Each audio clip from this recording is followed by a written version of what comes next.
नमस्कार मंडळी, मी सविता पाटील आणि चंदगडी तडका या माझ्या YouTube चॅनलवरती तुम्हा सर्वांचे पुन्हा एकदा स्वागत आहे। तर आजच्या भागामध्ये आपण बघणार आहोत ओल्या काजूगराची पनीर टाकून बनवलेली मसाला ग्रेव्ही कशी बनवायची।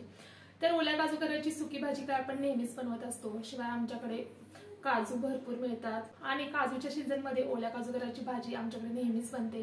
जर तुम्हाला काहीतरी वेगळं बनवायचं असेल तर ओल्या काजूगराची पनीर टाकून मसाला ग्रेव्ही तुम्ही नक्कीच बनवू शकता। अगदी हॉटेलपेक्षा सुद्धा भारी या काजूगरांच्या मसाला ग्रेव्हीची चव लागते। आपण हॉटेलमध्ये जी ग्रेव्ही वगैरे खातो त्याच्यामध्ये सुकलेले काजूगर टाकलेले असतात, पण आता काजूचा सीझन आहे तर या काजूच्या सीझन मध्ये तुम्ही हे ओले काजूगर वापरून पनीर टाकून ही मसाला ग्रेव्ही नक्कीच बनवू शकता। चव तर अप्रतिमच लागते, नक्की ट्राय करा। चला तर मग पटकन या ओल्या काजूगराच्या रेसिपीला आपण सुरुवात करूयात। तर सगळ्यात आधी आपण हे काजूगर कसे काढायचे ते पाहूया। तर आईने माझ्याकडे हे काजू पाठवलेले होते, तर आईने आणि मी त्या साफ केल्या। तर चीक लागू नये म्हणून हँड ग्लोव्स घातलेले, तरी पण चीक लागलाच बरं का। तर हाताला खोबरेल तेल लावायचं आणि अशा प्रकारे या काजू चिरून घ्यायच्या आणि ह्याच्यातले गर सेपरेट करून घ्यायचे। गर सेपरेट करून ते पिठामध्ये टाकायचे आणि त्याची सालं काढून घ्यायची, म्हणजे थोडाफार हाताला चीक कमी लागतो। आणि काय अशा प्रकारे सर्व काजूगर आम्ही काढून घेतले आणि त्याला एकदा स्वच्छ धुवून घेतलं। आता हे काजूगर आपल्याला जे आहेत ते पाण्यामधून थोडेसे उकळून घ्यायचे आहेत, किंवा बऱ्यापैकी एक 80% आपल्याला शिजवून घ्यायचे। तर त्यासाठी इथं मी एका भांड्यामध्ये काजूगर घेऊन त्याच्यात पाणी टाकून ते शिजायला ठेवून दिलेले आहेत। त्याच्यामुळे काय होतं, त्याच्यातला चीक सुद्धा निघून जातो। तर जोपर्यंत आपले काजूगर शिजतायत तोपर्यंत आपण मसाला बनवून घेऊया। तर त्यासाठी इथं 3-4 कांदे उभे चिरून घेतलेले आहेत, 2 टोमॅटो सुद्धा असं मोठ्या फोडी करून घेतलेल्या आहेत, 7 ते 8 काजूगर घेतलेले आहेत, 1 इंच आलं आणि 8 ते 10 लसूण पाकळ्या घेतलेल्या आहेत। तर सगळ्यात आधी गॅसवरती कढई ठेवून त्याच्यामध्ये 2-3 चमचे तेल टाकलेलं आहे आणि त्याच्यामध्ये काजूगर लाल होईपर्यंत आपल्याला भाजून घ्यायचे आहेत। तर काजूगरानं छान असं बाइंडिंग येतं ग्रेव्हीला, त्याच्यामुळे इथं एक 7 ते 8 मी काजूगर घेतलेले आहेत। तर काजूगर लालसर रंगावरती भाजून घेऊन तेलातून बाजूला काढलेले आहेत। आता त्याच्यामध्ये आपल्याला उभा चिरलेला जो कांदा घेतलेला होता आपण तो टाकायचा आहे। तर इथे 4-5 मोठे कांदे मी असे उभे चिरून घेतलेले आहेत, त्याला सुद्धा आपल्याला तेलात व्यवस्थित भाजून घ्यायचा आहे। अतिशय लालसर सुद्धा करायचा नाही कांदा, थोडा ट्रान्सपरंट फक्त करून घ्यायचा आहे आपल्याला। तर अशा प्रकारे परतून आपल्याला कांदा भाजून घ्यायचा आहे। त्याच्यामध्ये मी 8 ते 10 लसूण पाकळ्या आणि 1 इंच आल्याचे तुकडे सुद्धा टाकलेले आहेत। तर इथं कांदा आपला बऱ्यापैकी ट्रान्सपरंट झालेला आहे। त्याच्यामध्ये मी 1-2 असं मोठ्या फोडी केलेले टोमॅटो घेतलेले होते ते सुद्धा टाकलेले आहेत आणि टोमॅटो सुद्धा ह्याच्यामध्ये 1-2 मिनिटांसाठी आपल्याला परतून घ्यायचे आहे। तर इथं आपले टोमॅटो सुद्धा थोडेफार मऊ झालेले आहेत। आता मी गॅसची फ्लेम बंद केलेली आहे आणि हे थंड होण्यासाठी ठेवून दिलेले आहे। बाजूलाच आपले काजूगर सुद्धा छान असे शिजलेले आहेत।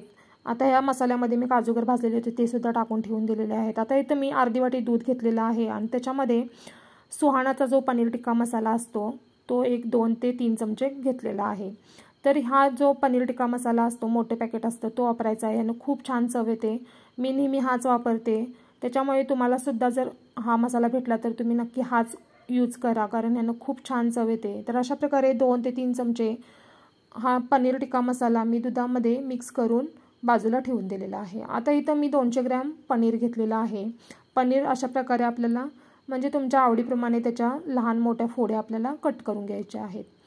तर हे पनीर होतं ते एवढं काही मला चांगलं मिळालेलं नाही आहे, थोडंसं ते कट करतानाच कुस्करत होतं, तरी पण म्हटलं आता व्हिडिओ म्हणजे रेसिपी एवढी छान आहे तर तुमच्याशी शेअर करूयाच। आता त्याच कढईमध्ये मी काय केलेलं आहे, आणखीन 1-2 चमचे तूप टाकलेलं आहे आणि त्याच्यामध्ये हे पनीर मी भाजून घेतलेलं आहे। मसाला मी मिक्सरच्या भांड्यामध्ये काढून ठेवलेला आहे थंड होण्यासाठी आणि त्याच कढईमध्ये हे पनीर आपल्याला परतून घ्यायचं आहे। तर थोडंसं लालसर रंगावरती हे पनीर मी 1-2-3 मिनिटांसाठी तळून घेतलेलं आहे आणि ते बाजूला काढून ठेवून दिलेलं आहे।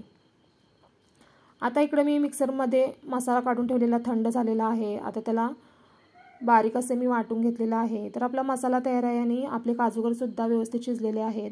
त्याच कढईमध्ये आता मी परत 1-2 चमचे तेल आणि 2 चमचे तूप टाकलेलं आहे। आता तुमच्याकडे तूप नसेल तर फक्त तेल वापरलं तरी चालेल, किंवा तुमच्याकडे जर बटर अवेलेबल असेल तर बटर सुद्धा वापरलं तरी सुद्धा चालेल, कारण बटरनं सुद्धा खूप छान टेस्ट येते। त्याच्यानंतर याच्यामध्ये टाकलेला आहे अर्धा चमचा जिरं, त्याच्यानंतर त्याच्यामध्ये टाकलेला आहे बारीक चिरलेला कांदा। आता कांदा आपल्याला थोडाफार परतून घ्यायचा आहे आणि त्याच्यामध्ये टाकायची आहे बारीक चिरलेली शिमला मिर्च। तर अतिशय बारीक पण नाही चिरली, मीडियम अशी चिरून घेतलेली आहे, ती सुद्धा मी टाकलेली आहे। आता ही शिमला मिर्च टाकणं ऑप्शनल आहे बरं का, असेल तर नक्की टाका, नसेल तर स्किप केलं तरी चालेल।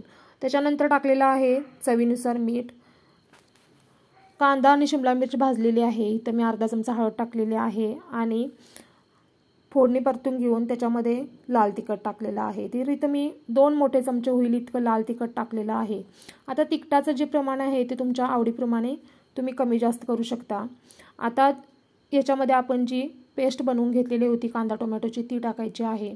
आता तिखट आणि मिठाचं प्रमाण थोडं चेक करूनच घाला, कारण आपण जो सुहानाचा मसाला वापरलेला आहे त्याच्यामध्ये थोडं मीठ आणि तिखटसुद्धा असतं. त्याच्यामुळे तुम्ही मीठ नंतर टाकलं तरी चालेल आणि तिखटाचं प्रमाण तुमच्या आवडीप्रमाणे कमी जास्त तुम्ही करू शकता. आता कांदा टोमॅटोची पेस्ट टाकून त्याला तेल सुटेपर्यंत मी परतून घेतलेलं आहे आणि त्याच्यामध्येच मिक्सरचं भांडं धुवून पाणी टाकलेलं आहे. तर पाणी टाकून परत एकदा हा मसाला किंवा जी ग्रेव्ही होती ती मी परतून घेतलेली आहे. आणि इथं आपले काजूगर जे होते पाहू शकताय मी 80% शिजवून घेतलेले आहेत, ते या ग्रेव्हीमध्ये टाकायचे आहेत आणि त्याला व्यवस्थित असं परतून घ्यायचं आहे. तर काजूगर टाकून मी मसाला व्यवस्थित परतून घेतलेला आहे. त्याच्यानंतर इथं मी अर्धी ते 1 वाटी होईल इतकं पाणी टाकलेलं आहे. ग्रेव्ही थोडीशी ढवळून घेतलेली आहे आणि झाकण ठेवून 4 ते 5 मिनिटांसाठी हा मसाला मी शिजवून घेणार आहे. तर 4-5 मिनिटांनंतर झाकण काढलेलं आहे. आता एवढ्या वेळात आपले काजूगर जे आहेत ते व्यवस्थित असे शिजलेले आहेत. त्याच्यानंतर आता आपल्याला काय करायचं आहे, आपण जो सुहानाचा पनीर टिक्का मसाला दुधामध्ये मिक्स करून ठेवलेला होता तो पूर्ण या ग्रेव्हीमध्ये टाकायचा आहे. आता मसाला नंतर टाकण्याचं कारण ह्या मसाला ग्रेव्हीत टाकला तर ग्रेव्ही दाट होते आणि काजूगर पटकन शिजणार नाहीत, म्हणून मी काजूगर शिजवून घेऊन नंतर याच्यामध्ये मसाला टाकलेला आहे. त्याच्यानंतर थोडंसं पाणीसुद्धा टाकलेलं आहे आणि पाहू शकता मसाला टाकल्यानंतर ग्रेव्ही अजूनच दाटसर अशी होते. तर ही ग्रेव्ही थोडीशी ढवळून घेतलेली आहे. त्याच्यानंतर आपण जे पनीर तळून बाजूला ठेवून दिले होतं ते सुद्धा टाकायचं आहे. पनीर टाकल्यानंतर पनीर व्यवस्थित परतून ग्रेव्हीमध्ये मिक्स करून घ्यायचं आहे. त्याच्यानंतर आवश्यकतेनुसार पाणी टाकायचं आहे. आता ग्रेव्हीची थिकनेस आहे ती तुमच्या आवडीप्रमाणे कमी जास्त करा आणि त्याच्या अंदाजानुसारच तुम्ही याच्यामध्ये पाणी टाका.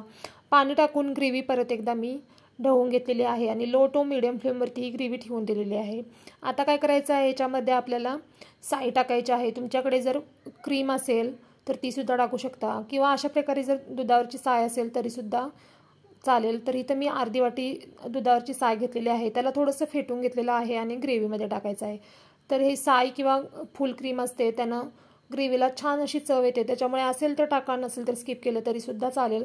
तर ही साय टाकून परत एकदा मी ग्रेव्ही परतून घेतलेली आहे आणि याला परत 1-2 मिनिटांसाठी आपल्याला झाकण ठेवून वाफवून घ्यायचं आहे. म्हणजे आपण जी साय टाकलेली आहे किंवा क्रीम टाकलेली आहे ती व्यवस्थित अशी ग्रेव्हीमध्ये मिक्स होईल. आता झाकण काढलेलं आहे आणि पाहू शकता छान अशी आपली ओल्या काजूगराची पनीरमधली मसाला ग्रेव्ही तयार आहे. वरून छान ओली कोथिंबीर टाकलेली आहे आणि ही गरम गरम तुम्ही चपातीसोबत खाऊ शकता, रोटीसोबत खाऊ शकता. चवीला तर एक नंबरच लागते. नक्की ट्राय करा. आणि हो, काजूचा सीझन तर आहेच, तुमच्याकडे जर असतील तर या पद्धतीने ही भाजी नक्की बनवून पहा. आणि हो, तुम्हाला जर ही माझी रेसिपी आवडली असेल तर माझ्या चॅनलला लाईक करा, शेअर करा आणि हो, अशाच छान छान व्हिडिओजसाठी माझ्या चॅनलसमोरील बेल आयकॉन दाबा आणि माझ्या चॅनलला सबस्क्राईबसुद्धा करून घ्या.